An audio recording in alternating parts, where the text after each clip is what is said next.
yung isang si Sheila, kabit ni Edwin, umalis ako, sila na daw, namamalengke, kaya natuluyan na kami naghiwalay. Mga kaibigan ko yan, pero marespeto sa akin si Sheila. Noon pa lang sinabi na ni Sheila ang style ni Edwin ang dadakma. Bigla kanyang ahalikan. Sinabi ni Sheila lahat yan. Hindi ka na makakapalag. O si Sheila pumalag, lumabas. Iahabla pa nga sana niya yan. Ate, sabi niya, nagtapat sa akin, medyo matagal. Aalis daw siya doon, ganyan-ganyan. Kasi sila lang, ibang tinitirahan namin dito kay Madam Jo, partition kami naman. Sabi niya, ate, alis na ako dito, lipat na muna ako, ganyan. Kasi yung nagsabing kamukha ko si Janice de Belen, pag nagpipix ako nakikita niya.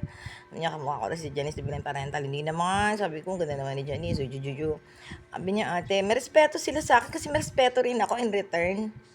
Matanda ako sa kanila, kaedad lang ni Aram ko Ganda si Sheila, ganda ng mukha. Parang Iranian, mistisa, parang artista, pero diretso, karamihan yan, pagdating na sa baba, morena, payato, teklis, walang suso, walang pet, walang balakang, walang suso, walang pet, walang balakang, parental, mukha lang.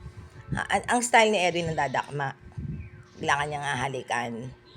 Kung di ka napapala, gusto mo, o diba? Wala ako nun Iyahabla nga sana yan, nakiusap lang ako sa mga kamag-anak, sabi ko, may mga anak ko kami sa Pilipinas Sakit sa kalooban ko noon talaga. Sabi ko, ganun pala yung style niya talagang. Iniwan ko si Rowena noon. Sabi ko, matagal ako maligo. Sila lang dalawa sa kwarto, nagsasara ng pinto doon, haler, para mga Amerika din yun, hindi nakabuyang-yang doon.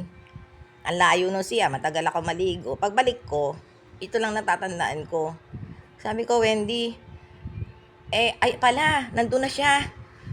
Basta nakita kami sa pintuan ng CR. Iba na yung tono niya. Nag-iba yung tono. Parang Geraldine we. O na! Iritang-irita siya sa akin. Parang dirin-diri yung salita. Tanda ko yun. Last ba ko talaga yung. Sabi ko, Wendy, huwag mong gagamitin to. Tinuturo ko yung huwag niyang gagamitin. Itong sabon na to, akin yan. O ito, pwede mo nang gamitin. Yan shampoo, okay lang yan. Huwag lang tong face towel. Na! Ano ba? O na! Mga ganon. Biglang na iba yung tono niya, parang ang taas ng tono niya, parang gumagamit pa siya. Na, basta iba yung reaction niya, nag-iba. Hindi ko makakalimutan yun Malalim, medyo parang hinihingal pa siya. Naman pag uwi naman dito, ano naman yung mga pinagsasabi ng general dapat ang usapan. Ano yan?